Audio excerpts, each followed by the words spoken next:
Hello friends and welcome. Today I want to talk about the things I've noticed on the support meta based on the TI10 group stage game. So what can we learn about what heroes are popular and why they are that way?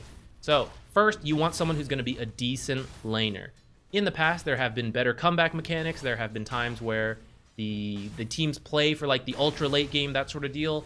Not so much the case. We're looking for a decent lane because right after that, we're going to be involved in a lot of early game skirmishes.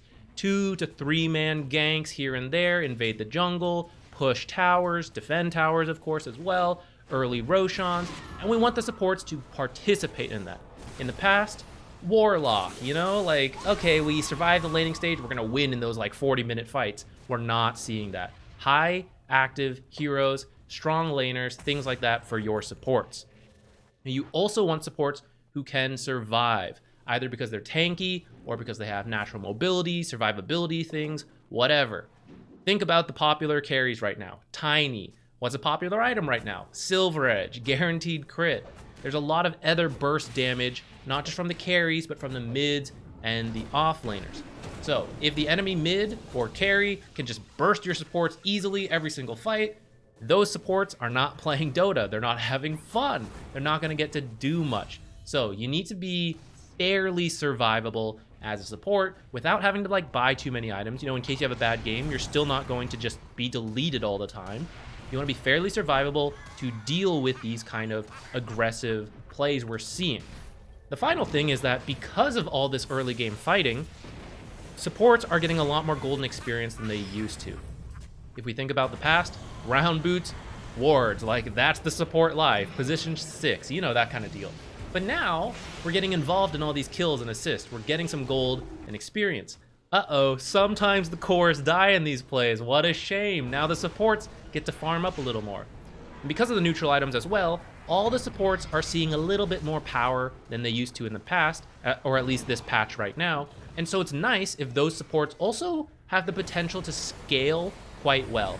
In case like one of these supports happens to pop off from all these early fights, like, well, is that guy gonna like carry the game, or is it like a Crystal Maiden who has like 6 kills now? Like, what does that really lead to compared to someone else who might actually carry the game as a support?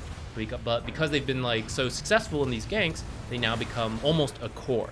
So we're looking for supports that fit those categories. Let's start with Snapfire. She's one of the most picked supports right now. Has a pretty even win rate, a little bit below 50%, seeing a bit more play as a position 4 than 5. But she pretty much offers everything we talked about.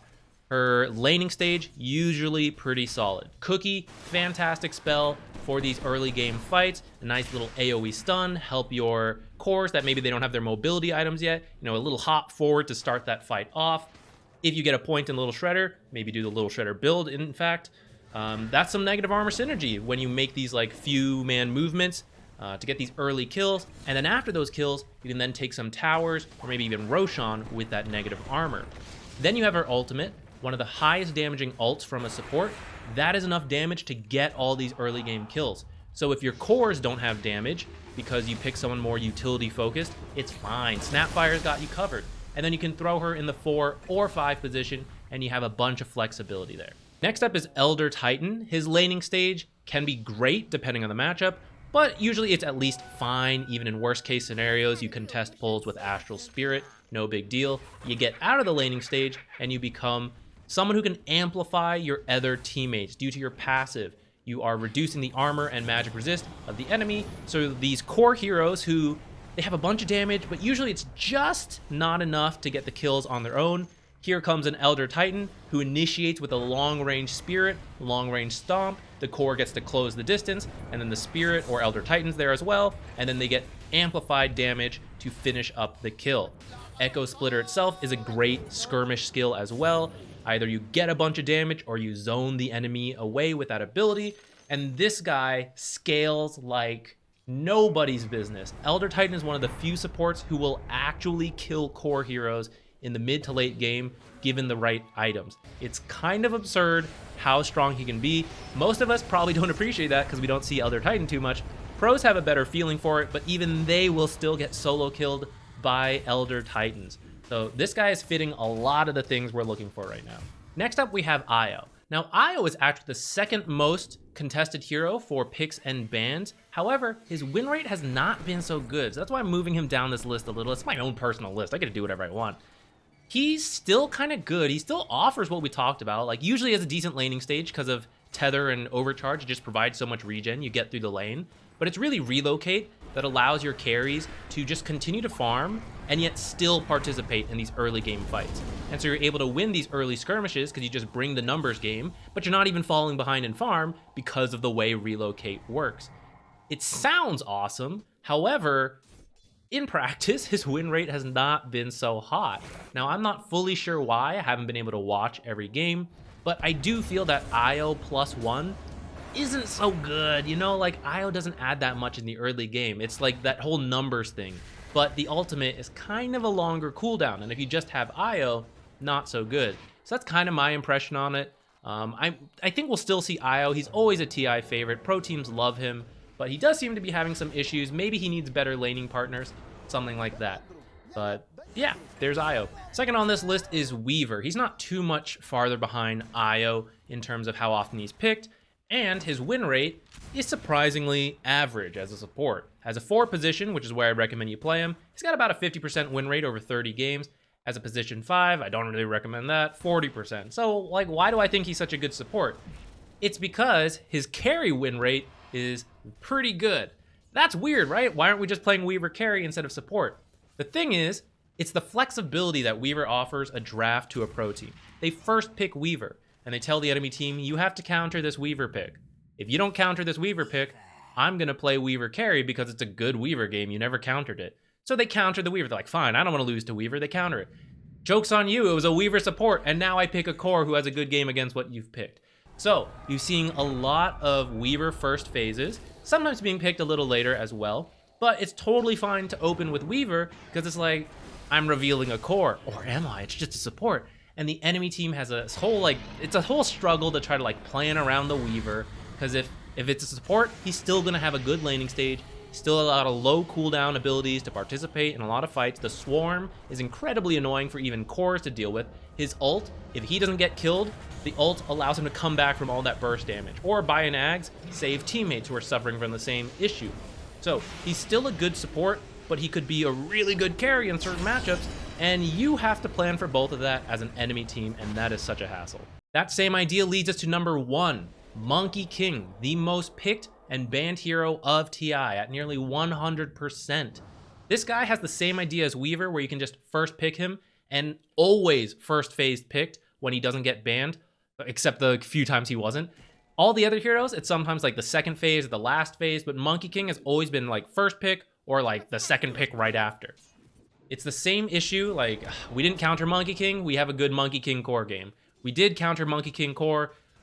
Monkey King support is very flexible, and now you have a good core matchup because of what you've done with the drafting.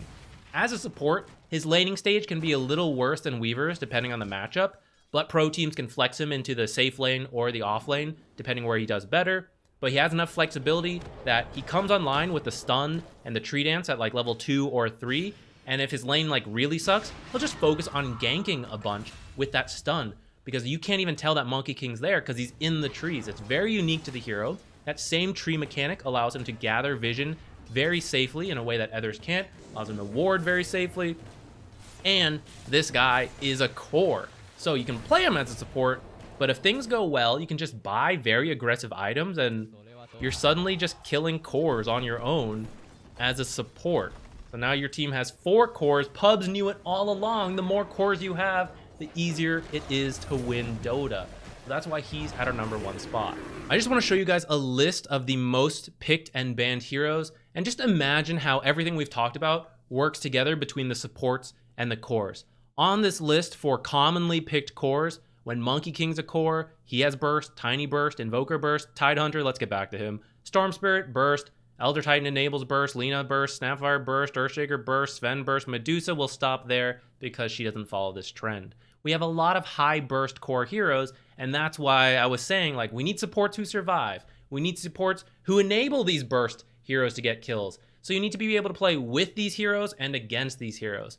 Now, Tidehunter's an interesting case because his burst, not that big unless he's super farmed, But Ravage is such a big AoE that he stuns everyone, and then those like other burst heroes come in, they finish up the job. And so if you're a support, you need to survive Ravage, or you need to be really mobile, really long range to be outside of Ravage, yet still contribute. So you have a hero like Monkey King, extremely mobile, but also quite tanky if he does get caught by Ravage. But if you play together, hey, why don't you Ravage and then I Monkey King ult? Like the combo is great, playing against him is great. What about Io? Really far away, tether in to save them. Burst heal to counter out these burst damages. Maybe Weaver, who's just super mobile, also has a time-lapse spell to just bring him back after the burst. ET, Snapfire, they can play really far away and still contribute, but they're also strength heroes who survive. The further we get down this list, the less we see that.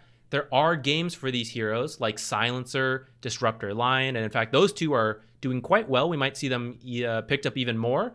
But they're still kind of fitting these bills in general, where the high activity part is the most important. Like how much can you participate in these ganks? How much downtime do you need to have before you can play again? Lion, Disruptor, Silencer, they're all fairly low cooldown. I know Global and Finger of Death are quite long, but their other spells are very powerful for these early skirmishes.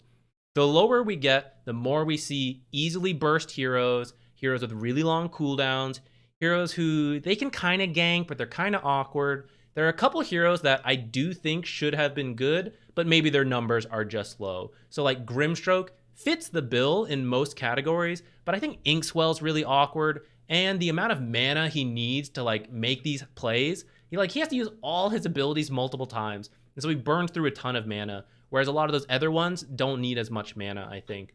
Or like unpicked heroes, Omni Knight, Spirit Breaker. Imagine a gank between Storm Spirit and Omni Knight. Like Storm Spirit might as well gank on his own. Spirit Breaker, he can gank, but his laning's awkward. He doesn't scale very well. We got Warlock, Dazzle, Keeper, easily killed. Not very good at these like low cooldown ganks, things like that.